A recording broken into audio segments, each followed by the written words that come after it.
салом бинандаи ютуб канали рӯзномаи ҷавонони тоҷикистон. барномаи рӯзнома ошноро бо тозатарин маводҳои меҳварии матбуотии даврӣ ки ба тозагӣ аз чоп баромадаанд пешкашатон мегардонем. норасоии китоб мушкиле ки дар садади ҳалшавӣ қарор дорад, ин номи маводи меҳварии ҳафтаинаи рӯзномаи ҷавонони тоҷикистон мебошад ки муаллиф дар такя ба таъкидҳои пешвои миллат вобаста ба мушкилоти мавҷуда онро омода кардааст. дар он гуфта мешавад ки набудани китобҳои дарсӣ ҳам омӯзгорон ва ҳам худи хонандагону волидони онҳоро нигарон кардааст. дар ин масъала мавқеи вазорати маориф ва илм чӣ гуна аст? масъала бо кадом роҳҳо ҳалли худро метавонад пайдо кунад? ба ин ва дигар суолҳо метавонед пас аз мутолиаи мақолаи мазкур посух пайдо кунед. сайре дар кӯчаҳои шаҳри афсонавӣ. ин мавод дар доираи озмуни душанбе ганҷе дар қалби осиё чоп шудааст. муаллиф аз давраҳои нав ба шаҳри душанбе омаданаш қисса мекунад ва душанберо шаҳри биҳиштгуна тасвир кардааст. ин ҳама маҳсули тафаккури олидараҷаву сиёсати хиратмандонаи пешвои маҳбуби миллат муҳтарам Эмомалӣ Раҳмон асту шаҳрдори ҷавон Рустами Эмомалӣ. бинандаи азиз, шумо низ имкони дар озмуни душанбе ганҷе дар қалби осиё иштирок карданро доред. дар бораи ободии пойтахти азизамон ва иқдомҳои наҷиби шаҳрдори ҷавон гуфтан мехоҳед, рӯзномаи ҷавонони тоҷикистон барои шумо минбар муҳайё мекунад.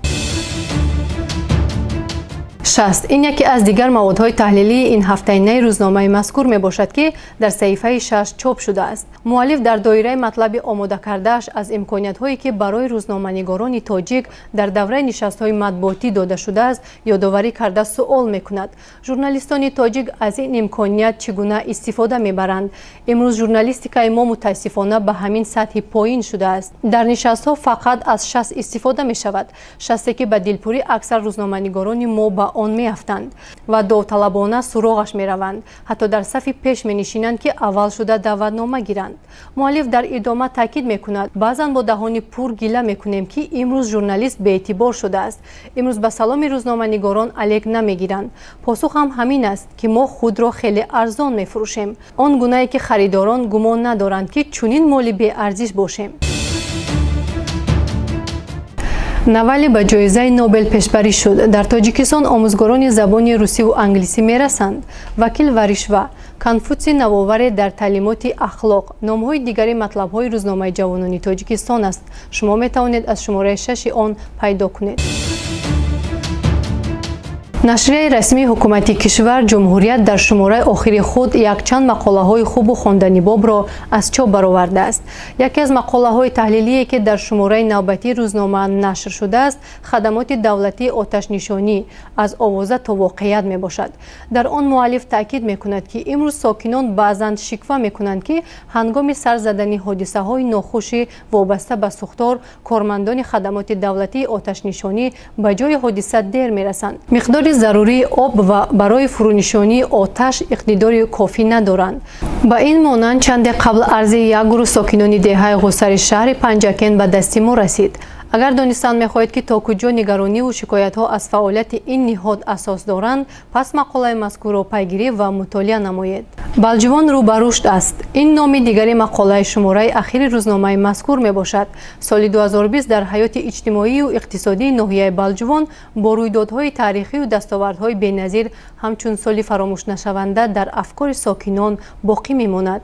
маҳз натиҷаи тадбирҳои андешидашуда буд ки иҷрои нақшаи даромадҳои буҷети ноҳия бо назардошти андози иҷтимоии ғайрибуҷетӣ 129.4% иҷро гардид. таъкид гардидааст дар мақолаи мазкур. сада ҷашни мулуки номдор аст. рӯзгоре барои ибрат ва маломати виҷдон. номҳои дигари маводҳои рӯзномаи мазкуранд. мақолаи меҳварии шумораи охири нашрияи Маҷлиси олии кишвар Садои мардум ки 11 феврал аз чоп баромадааст, ин мусоҳиба бо вазири меҳнат, муҳоҷират ва шуғли аҳолии ҷумҳурии Тоҷикистон Ширин Амонзода роҷеъ ба масъалаи кор ва бекорӣ дар соли 2020 мебошад ки он зери номи Ширин Амонзода вазъи бозори меҳнат дар давраи пандемия мӯътадил буд пешкаши хонанда гардидааст. дар он гуфта мешавад ки дар давраи пандемия ба мақомоти меҳнат ва шуғли аҳолӣ 10.2 2000 нафар барои пайдо кардани ҷойи кор муроҷиат намуданд ки дар муқоиса ба ҳамин давраи соли 2019 1.3% зиёд аст. аз ин шумора 9.9 нафар ба ҷойи кор таъмин шуданд ки нисбат ба як соли пеш 15.7% зиёд мебошад. оё донистан мехоҳед ки дар кишвар чанд фоизи аҳолии қобили меҳнат ба шуғли ғайрирасмӣ машғуланду бекорӣ миёни ҷавонони ҷумҳурӣ дар кадом сатҳ қарор дорад? пас мусоҳибаи мазкурро дарёфту мутолиа намоед. ҳафтаномаи минбари халқ дар шумораи ахири хеш ки 10 феврал ба дасти хонанда расидааст, баробари инъикоси сафари кории пешвои миллат ба шаҳру ноҳияҳои вилояти Суғд ва нишастҳои матбуотӣ инчунин якчанд мақолаҳоро рӯи чоп овардааст. яке аз онҳо матлаби номвар мебошад ки дар он сухани чанд аз фаъолияти пурифтихори арбоби шинохтаи сиёсиву давлатӣ Саидамир Зуҳуров гуфта мешавад. муаллиф таъкид мекунад ки бо ибтикор ва дастгирии бевоситаи раиси шӯрои олии он замон муҳтарам Эмомалӣ Раҳмон ҳукумати ҷумҳурии Тоҷикистон таъсис дода шуд. ба сари аркони амнияти кишвар шахсияти пуреътибор Саидамир Зуҳуров таъин гардида, таъмини амнияти роҳбарияти кишвар ва ҳукумати ҷумҳурӣ ба душаш вогузор гардид. барои дарёфт намудани маълумоти муфассал оид ба фаъолияти Саидамир Зуҳуров мақолаи мазкур кӯмакатон мекунад. ҳафтаномаи адабиёт ва санъат ин ҳафта қариб тамоми матлабҳои рӯзномаро ба муносибати 75-солагии нависандаи халқии Тоҷикистон Саттор Турсун бахшидааст. адибону зиёёни кишвар дар доираи 75-солагии ин нависандаи хушноми миллат маводҳои таҳлилӣ навиштаву дар чанд саҳифаи дигари рӯзнома осори онро нақд карданд.